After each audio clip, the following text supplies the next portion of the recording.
Assalamualaikum and salam sejahtera kepada uh, semua. Okay.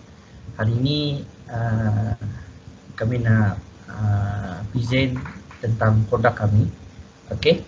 So sebelum tu kod khusus kami adalah DEP 40053 Fiber Optic Communication System. Okay. So ni kami nak present generic skin. Okay. Nama saya Awang Kuala Rashad. Nombor pendaftaran saya 20 DE19F 2017.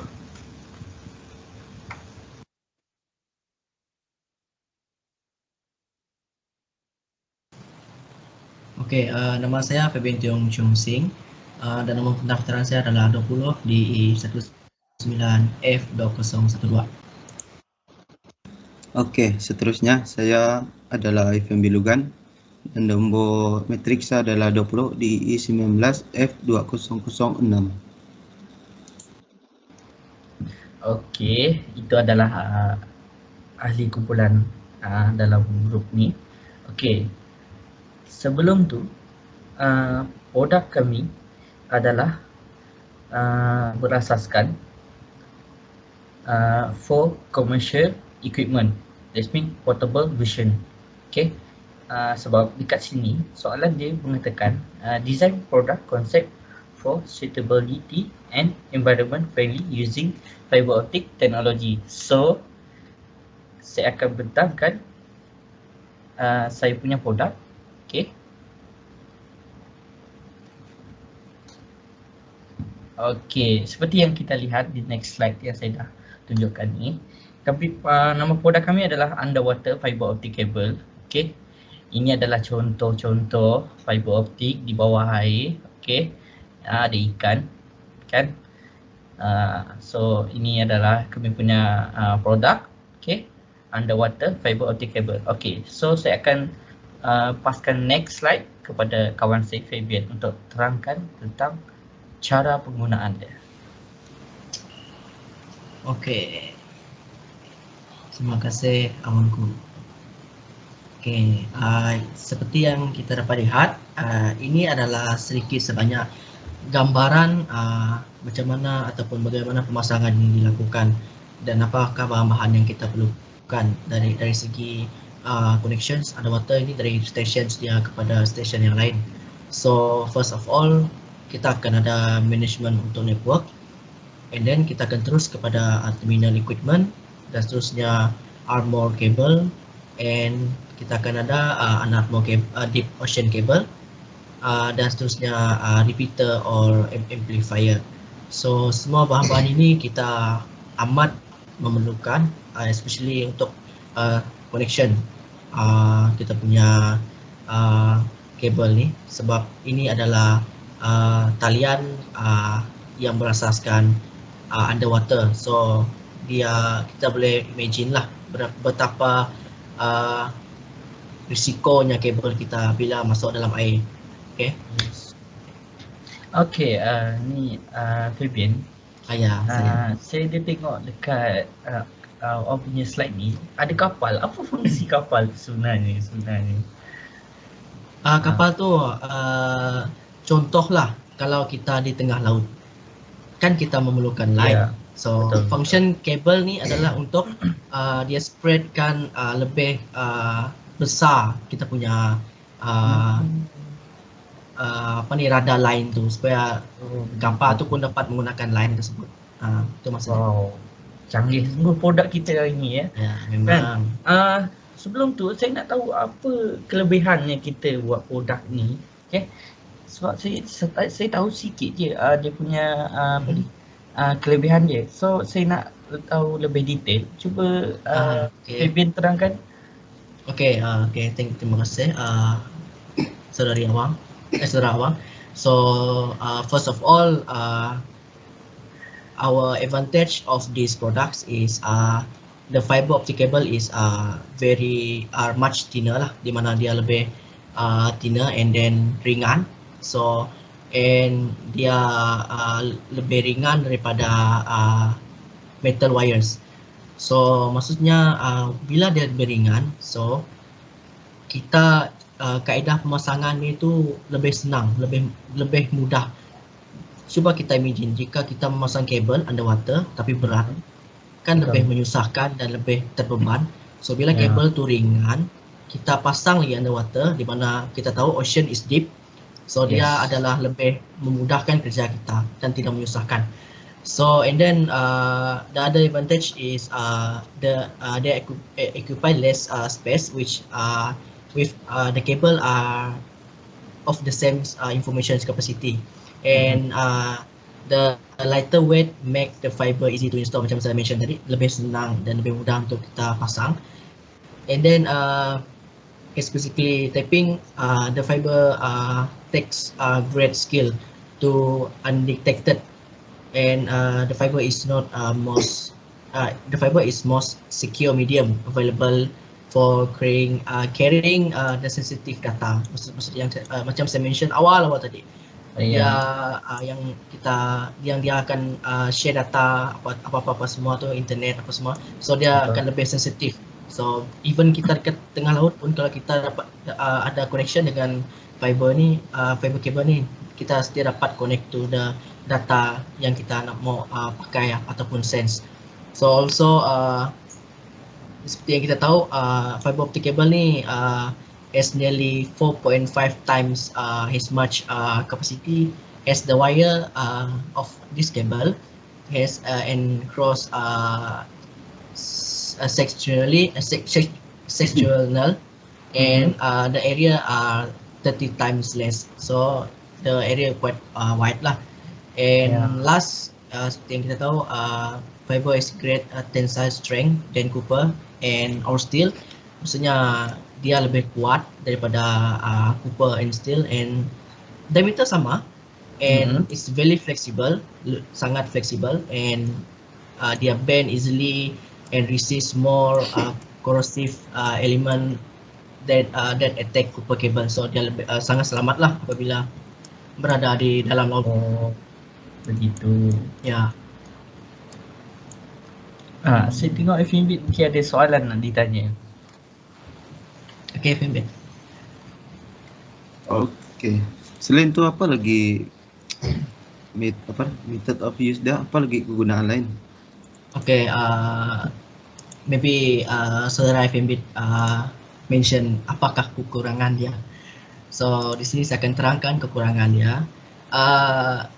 The disadvantage of this fiber cable is it will be difficult to repair it for 12 months a year. So seperti yang kita tahu, semua benda akan ada maintenance. Begitu juga dengan kabel kita.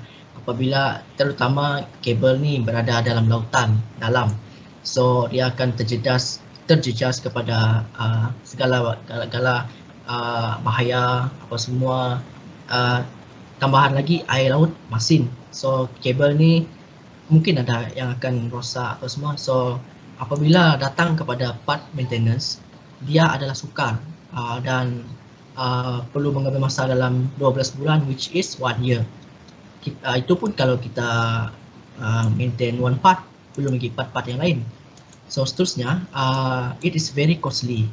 The estimate to build this 24 bits capacity Arctic fiber network is around 620 million. So Arctic fiber is working to raise around 220 million in equity in funding from investor for a cable with 80 wavelength at 100 giga.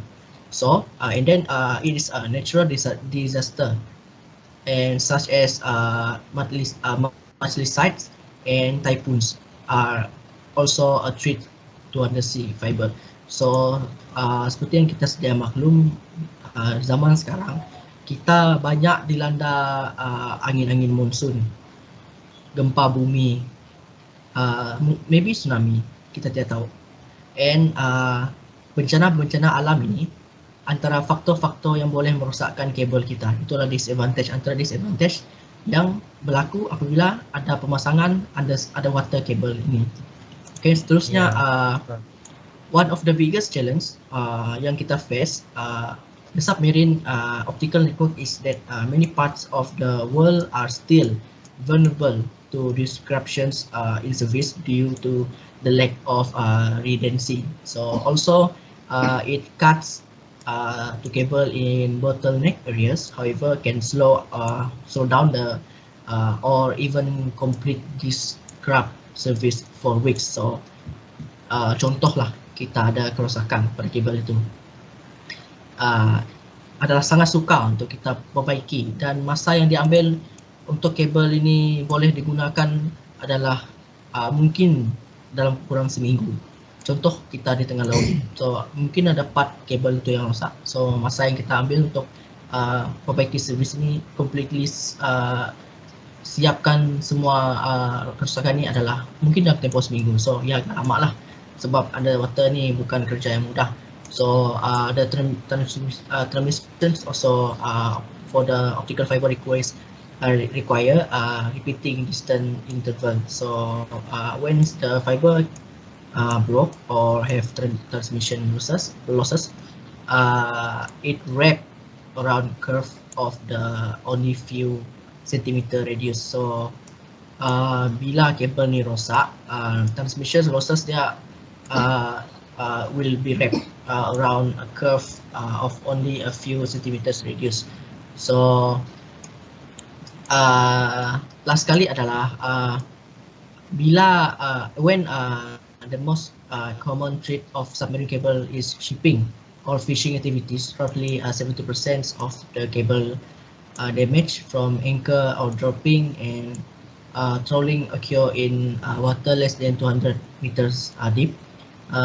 There are some interruptions appear to be intentional attacks, and the motivations of which are difficult to discern. Ini maksudnya adalah kabel kita ini juga terjejas kepada aktiviti submarine, di mana contohnya lah ada nelayan, dia mau pasang pukat, dia mesti akan jatuhkan anchor dia. Betul. Let's say time dia jatuhkan anchor dia tu, tiba-tiba terkena kabel kita, kan boleh merosakkan kita punya kabel. So ini adalah antara disadvantage kita apabila kita memasang underwater cable ni, sebab tidak semua orang tahu di mana terletaknya spot underwater cable kita ni. Okay, itu saja dari saya.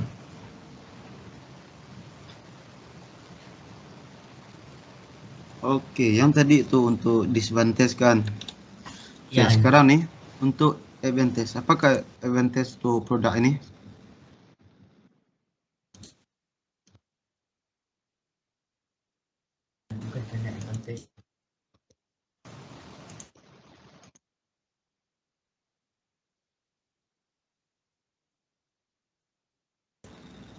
Oh, oke. Kita stop dulu pada soalan tadi. Oke, seterusnya untuk tes seterusnya adalah apakah kebaikan ataupun manfaat produk ini kepada alam sekitar? Di situ saya akan jawab soalan FMB. Okey. Benefit maksudnya manfaat. Okey. Manfaat dia. So saya akan tunjuk kita ke next slide. Di mana next slide ni merujuk kepada benefit to environment. Terima kasih FMB sebab bagi tahu saya bagi tahu soalan macam tu. Okey, dekat sini. Okey, dekat sini benefit dia adalah pemasangan underwater fiber optic installation required small resource per unit length. Maksud dia dekat situ, untuk memasang underwater punya fiber optic ni, kabel ni memerlukan sumber yang lebih kecil sahaja dia punya resource tu bagi setiap unit panjang. Okey. Okey, yang kedua pula, with underwater fiber optic cable have the capacity to transmit data with little environmental impact for each unit of data transmit. Macam yang Fabian terangkan tadi, so saya akan terangkan lagi dia dekat sini. So maksud dia dekat sini adalah kabel ni bila di bawah air, dia mempunyai kapasiti yang untuk menghantar data yang dengan sedikit mengesankan kepada alam sekitar kita. Tapi untuk setiap unit data yang dihantar. Okay. Tambahan pula, in addition, this cable have also been widely manufactured to reduce carbon dioxide emission. Okay, dekat sini saya sentuhkan di dalam part untuk keselamatan alam sekitar kita. Sebab dekat sini maksud dia adalah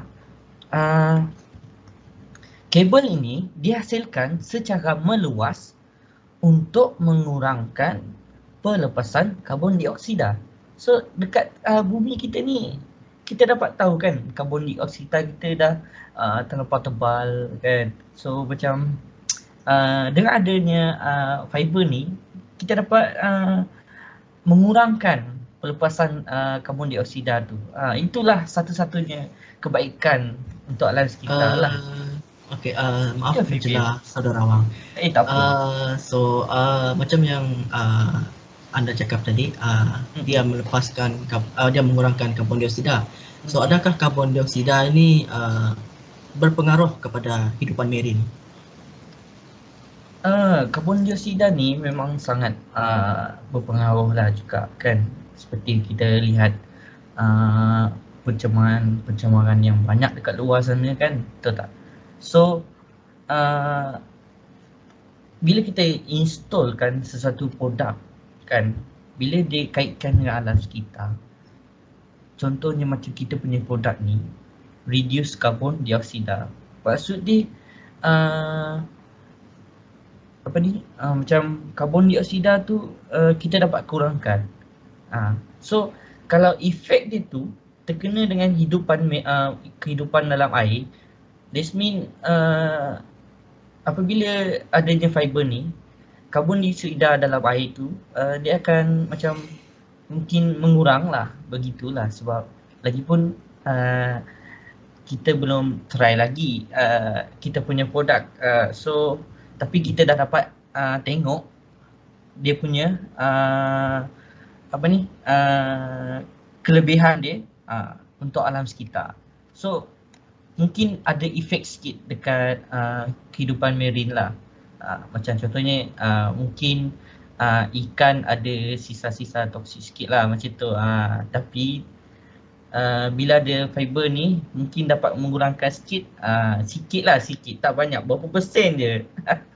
Okay, so last kali ayat say, as such there is no dying how this fiber optic application have paved the way to an environmentally friendly IT environment. Okay, maksudnya dekat sini tidak dapat dinafikan bagaimana aplikasi yang produk kita buat ni, fiber optic ni, dapat membantu membuka jalan kepada persekitaran IT yang dengan mesra alam. Maksudnya dekat sini kita nak mengembangkan persekitaran IT kita dengan mesra alam. Maksudnya macam sekarang ni bumi kita dah tenat kan, macam banyak-banyak pencemaran. So bila kita install sesuatu produk tu, kita mesti mengkaitkan dengan persekitaran IT. Itu yang nombor satu. Lepas tu dengan mesra alam. Mesra alam ni bermaksud dia macam kita kena bila kita install produk, sesuatu produk, kita dapat mesti mengurangkan pencemaran tersebut, bukan nak menambahkan pencemaran tersebut. Okay, so itu untuk slide saya lah. Okay. Maksudnya kalau pakai application ni kita pakai apps lah kan? Pakai apps lah. Ya, pakai apps. Kita okay. Dia ada dua version lah macam tu. Mula-mula kita install dia punya produk, lepas tu kita boleh cek guna application macam tu. Okay, thank you. Okay, dalam kita cakap panjang-panjang ni, kita dah cakap advantage, disadvantage, macam mana cara pasang, apa benefit dia kepada alam sekitar, kita mau tahu juga berapakah kos ni, berapa kos kita buat benda ni, berapa kos produk kita ni. Betul Cik Bibit, betul. So mungkin kawan saya FMB mungkin dia boleh handlekan lah, kan? Ya, boleh. Okey. Untuk bahagian kos yang kita ini adalah contoh kos dah dalam US dollar sebelum tu. Ayat di atas bermaksud modal dan kos operasi yang berkaitan dengan peleburan dalam sistem kabel dan CLS yang berkaitan lah untuk produk ini. Okey. Biasanya dalam tempoh 20 ke 25 tahun ia akan return lah kepada IRU dan dia menggunakan banyak kos lah untuk install ataupun pasang kabel ini. Untuk international kabel dia menggunakan 10 Gbps per annum. Maksudnya, ya, awam? Besar. Neon besar. Sebab neon adalah untuk negara, bukan untuk syarikat yang kecil macam Sendirian Berhad. Okey. Okey, sekarang saya akan terangkan kos-kos dah. Capital cost dah. Okey, ini adalah dalam USD lah, maksudnya US dollar. Okey, untuk submarine cable cost, dia mengambil kos sebanyak 3 juta US dollar. Okey. Lepas tu untuk wet plan, dia mengambil kos 2 juta US dollar. Marine survey and operation 2 juta 66,000. Okey. Dan untuk terminal station equipment, dia ambil 2 juta 169,000. Untuk SLTE set yang dia mengambil 1 juta 181,000. Untuk project management dia mengambil dalam 400,000 US dollar. Untuk contingency dia mengambil 880,000 US dollar. Dan total semua itu adalah 11 juta 742,622 juta. Okey, ini adalah kos keseluruhan lah untuk membuat produk ini dan memasang dia lah. Saudara Fimbit, saya mau tanya soalan. Ya. Kos ini agak besar ya, 11 juta dalam keseluruhan ya. Adakah semua ni dalam negara saja ataupun dia adalah worldwide? Macam mana tu Okey, ini adalah untuk kos untuk worldwide lah, untuk semua. Oh, okey. Faham. 11 juta. Ya. Ini kami kos 11 juta. Mungkin produk ni kita dapat macam buat dia macam produk ni kan kita boleh jual dengan additional kan dengan harga 11 juta ni. Mungkin negara-negara lain mungkin terima, accepted mungkin. Ya, so kita dapat invest lagi submarine cable. Lagipun cara pemasangan dia pun bukannya senang kan. Ya, betul. Okey, ini baru dalam USD dollar. Kalau dimasukkan ke dalam ringgit Malaysia, boleh anggarkan dalam 44 juta keseluruhan dah. Kalau dalam ringgit Malaysia. 44 juta. Agak berbaloi lah sebab kita tahu fiber optic cable ni bukan cincai-cincai. Dia lebih tahan dan lasak. Yes. Ya, betul. Okeylah. Okey, sampai di sini saja kita punya generic skill tentang produk kita ya. Okey. So sekian, terima kasih. Thank you.